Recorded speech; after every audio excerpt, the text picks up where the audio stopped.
ఎన్నికల సమయంలో వీవీప్యాట్లలో ఉన్న సమాచారం కానీ లేదా ఈవీఎంలో ఉన్న సమాచారం కానీ సీసీటీవీ ఫుటేజ్ కానీ 5-6 గంటల తర్వాత జరిగిన ఓటింగ్లో వ్యక్తుల యొక్క ఫోటోలు, వాళ్ళకి ఇచ్చిన స్లిప్పులు అన్నిటినీ ఎంతకాలం ఉంచాలి, ఇంతకాలం ఉంచాలనే దానికి ఏదైనా ఒక శాంక్టిటీ ఏదైనా ఉందా? అంటే దాని మీద కాంట్రవర్సీ వచ్చి ఎవరైనా అభ్యర్థికి అన్యాయం జరిగింది అనుకుంటే వాళ్ళు కోర్టుకు వెళ్ళాలంటే వాళ్ళ చేతికి ఇదే కదా ఆధారాలు. అవునండి. ఇప్పుడు ఖచ్చితంగా 90 రోజులు ఉంచాలండి. ఒకవేళ ఏదైనా వ్యాజ్యం పడితే ఆ వ్యాజ్యం తేలే వరకు ఉంచాలండి. ఇప్పుడు సడన్గా మొన్న ఎన్నికల సంఘం వాళ్ళ రాష్ట్రాల్లో ఉన్నటువంటి ఎన్నికల అధికారులకి ఇది డిస్ట్రాయ్ చేసేయండి, ఇది కాల్ చేయండి, ఇది తీసేసేయండి అని ఇన్స్ట్రక్షన్స్ ఇచ్చారండి. ఎందుకు ఇవ్వాల్సి వచ్చింది? అది ఎవిడెన్స్ కదా. దాన్ని ఏ రకంగా కూడా ధ్వంసం చేయకూడదు. ఇప్పుడు మనం ఇందాక మాట్లాడుకున్నట్టు 6 గంటల తర్వాత 12% ఓటింగ్ పెరిగింది అన్నప్పుడు వాళ్ళు ఎవరున్నారో ఆ వివరాలు ఇవ్వనంటే మన దగ్గర లేవనంటే అంటారు ఇప్పుడు. ఎందుకంటే తీసేశారు కాబట్టి ఖచ్చితంగా 90 రోజులు ఉంచాలండి. 90 రోజులు మామూలుగా ఉంచాలి. ఒకవేళ ఆ నియోజకవర్గంలో కనుక ఏదైనా ఎన్నికల పిటిషన్ పడింది అనుకోండి, ఈ పిటిషన్ తేలే వరకు ఉంచాలి. ఆ 2 సూత్రాలకి సహజంగా ఆలస్యం అవుతుండదు కానీ పూర్తి అయ్యేదాకా ఉండాల్సిందే. ఆ 2 సూత్రాలకి కూడా తిలోదకాలు ఇచ్చారు వీళ్ళు. అంటే ఇప్పుడు ఉండే డిజిటల్ డేటా కాబట్టి ఎక్కువ భాగము వీటిని ఎక్కువ కాలం ఉంచడానికి పెద్ద స్పేస్ కూడా ఏం పడుతుంది? స్పేసు పట్టదు. రెండోది ఖర్చు కూడా అవ్వదండి. అసలు మొత్తం ఎన్నికల దేశానికి సంబంధించిన ఎన్నికల జాబితా కూడా ఒక హార్డ్ డిస్క్లో తీసుకోవచ్చండి, క్లౌడ్లో పెట్టుకోవచ్చండి. అది మీకు సంవత్సరానికి ఒక 10,000-15,000 కన్నా ఎక్కువ అవుతుంది దాన్ని రెంట్ కట్టుకోవాలండి. 90 రోజులని కాకుండా సంవత్సరం నుంచి కూడా ఏ ఖర్చు అసలు శాశ్వతంగా ఉంచచ్చు కదండి. అందులో ఏముంది పెద్ద అందులో? ఎందుకంటే మీరేమీ ఎక్కడ పెద్ద పట్టుకొచ్చి పెట్టట్లే. ఇక్కడ భవిష్యత్తులో ఎవరైనా రీసెర్చ్ చేయాలనుకుని కూడా ఉపయోగపడుతుంది. డిజిటలే కదా, ఉంచచ్చు. అంటే ఇప్పుడు చట్టం అయితే 90 రోజులు ఉంచాలని ఉంది ఒకప్పుడు. అవును, అంటే అది బ్యాలెట్ బాక్సులు, బ్యాలెట్ పేపర్లు కాబట్టి ఇప్పుడు దీనికి అనుగుణంగా చట్టం మార్చుకోవాలంటే మాత్రం ఇంకా ఎక్కువ రోజులు ఉంచవచ్చు, శాశ్వతంగా కూడా ఉంచవచ్చు. అదంటే ఎక్కువ స్పేస్ ఆక్రమిస్తుంది కాబట్టి బ్యాలెట్ బాక్సులు అంటే ఇది డిస్క్లే కదండి. ఇదేముంది, డిస్కే కదా. దాన్ని వేరే హార్డ్ డ్రైవ్లోకి తీసుకోవచ్చు, తర్వాత రిట్రీవ్ చేసుకున్నాక ఎరేజ్ చేసుకొని మళ్ళీ మిషన్ వాడుకోవచ్చు.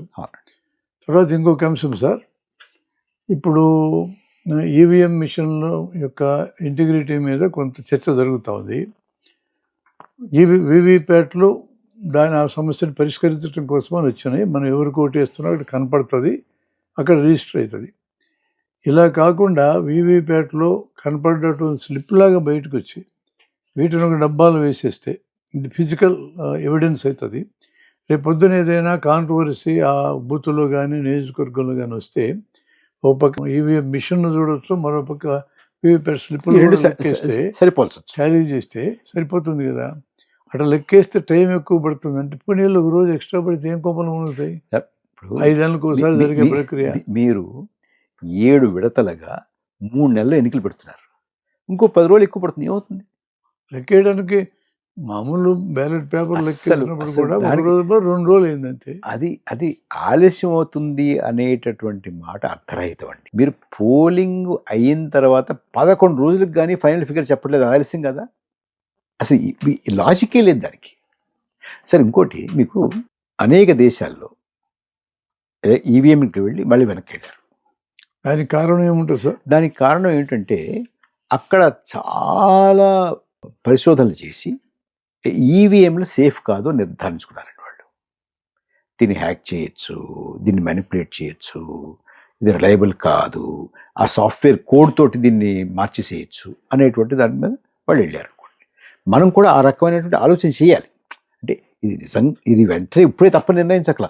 వాళ్ళ అనుభవం ఏంటి, వాళ్ళు ఎందుకు వెనక్కి వెళ్ళారు అనేది అధ్యయనం చేయడంలో తప్పే ఉంటుంటున్నాను నేను. ఒకటి. రెండోది, ఇప్పుడు వాళ్ళు తిరిగి బ్యాలెట్ పేపర్కి వెళ్ళిన తర్వాత మీరు ఎప్పుడైనా చూడండి, పోలింగ్ అయిపోయిన అదే రోజు రాత్రి ఫలితాలు కూడా వచ్చేస్తాయి.